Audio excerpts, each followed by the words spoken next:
Okay, I'm pleased to have joining me on the phone new manager at Hayes and Yeading United, Mr. Andy Leese.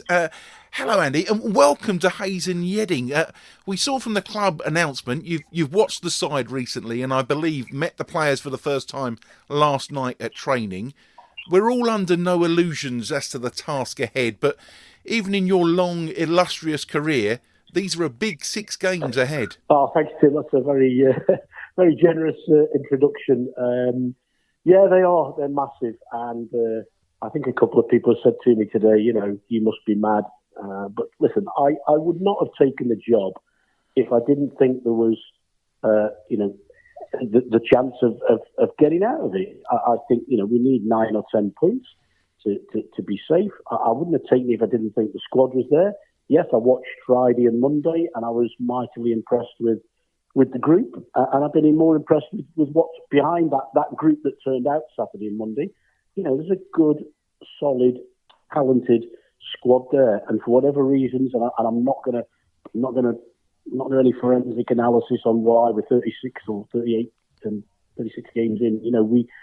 I'm just going to get on with what and work with what I've got. And I saw last night for the first time that my eyes were telling me the truth. There is some talent there, and I think my job is just to sort of reinvigorate, refocus, get it probably a different shape to the way that we've been playing, in a slightly different tempo and style to the way we've been playing, and that's what we worked on in the time we had last night. And the players were very, very receptive. And I'm hoping it translates onto the pitch starting on Saturday. Yeah, and Dorchester first up at the Sky X tomorrow. Another very experienced manager there in Tom Killick. They're probably clear of relegation fears themselves, but possibly not yet in that on-the-beach mentality. Is it all about our mentality from here on in? You're spot on about Dorchester. I've locked horns with Tommy Killick many, many times. He had a long spell, didn't he, at Poole when I was at Chesham, and we locked horns many times. I know Tommy's teams, I know he sets up, I know he likes to play, the type of players he has. And they're definitely on the beach because, as I said to our lads last night, they're top of the form table over 8 games, I think. Mm-hmm. So, and I've seen today that, they're saying that they want this run to continue. So I think they're safe. I think the 46, 47, 48 points gets you safe. And that's where they are. So, but I'm sure they'll want to make absolutely sure with some more points on the board. So yeah, it's listen. All the games are that we haven't got. There are no easy games in this league or at this level. But we haven't got any game left that is not a challenge for any. Could go through all the opponents. They've all got something to play for. Whether you're Basingstoke, Bracknell, Gosport, Salisbury, whoever. But yeah, looking forward to it tomorrow, but it's going to be tough. I say we're running into opponents who are absolutely banging form, and got to find a way of dealing with their threats, and then we've got to be able to play our own game as well. And you've said you've already been to the 2 most recent matches, and you've heard the Hayes and Yeading United fans in fine voice. Of course, it's yourself and the players with the finer hand on the rudder, but times like these, that support can make a big difference. Massive. And I obviously I've been to Hayes and Yeading in different guises many, many years ago, when I first started, when I was at Cheshunt against, Johnson Hippolyte's Yeading team back in the day. So, I've been to the ground many times, and I'm not, I'm sure the fans won't think I'm not being disingenuous anyway. I never believed that there was much of a hardcore or a backing of fans. But when I walked into the ground at Chesham on Friday, I have to say I thought I'd got into the Chesham end. There was a real good, solid group there, and I went to stand away from them for reasons best known to myself. I was trying to keep a low profile during the day too, but I was absolutely impressed, and I was even more impressed on Monday. They got the same hardcore. I sat in the stands, so I've seen the fans that go in there, and I've seen the fans that go behind the goal, and yeah, I was impressed. But we've got to give them something to shout about. They probably went a bit quiet on Monday because things weren't going our way. It was very much a frustrating afternoon, wasn't it? We weren't creating a great deal, and I think everybody felt it was a game we needed to win, and they're right. and the fans got a bit subdued. So, look, our job tomorrow is to, get them on the feet and off the seats and give them something to shout about.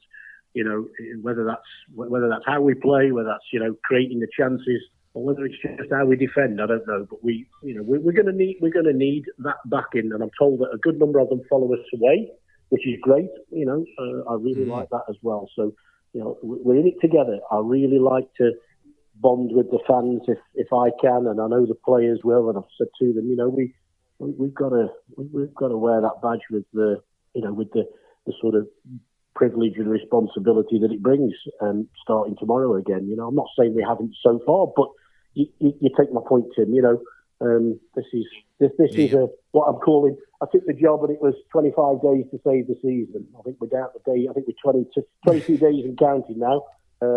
So that's the mantra. None of us want to get relegated. I've never been relegated, and I don't intend to be this time.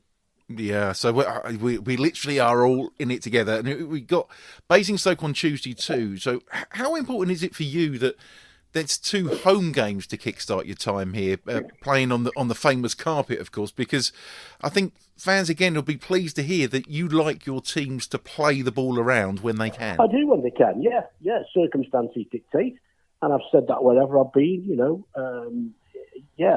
We've got the players to be playing a certain style of football for sure. But I think fans and everybody connected with the club will have to understand. There's a time and a place, and I think Dorchester are going to come with a very direct style of football tomorrow, and the times when we might have to do that as well. Because for us, Tim, it's all about winning. It's clear our defensive record is pretty good.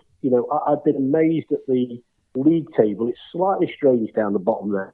Apart from Swindon, I think everybody's goal difference is fairly low, and ours gives us a little bit of an advantage, and so we defend pretty well, but we're just not scoring enough. We're not creating enough, we ain't got that cutting edge. So you'll see some changes to the team tomorrow. You'll see a different formation, I'm sure, as we look to get a win. But yeah, delighted to be at home.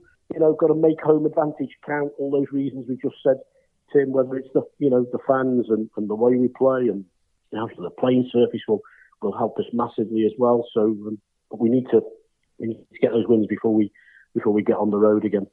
Oh, well, thanks for your time, Andy. Welcome to the club, and let's go get some points. Yeah, delighted to be here. As I think I tried to say that, when we went with the announcement today.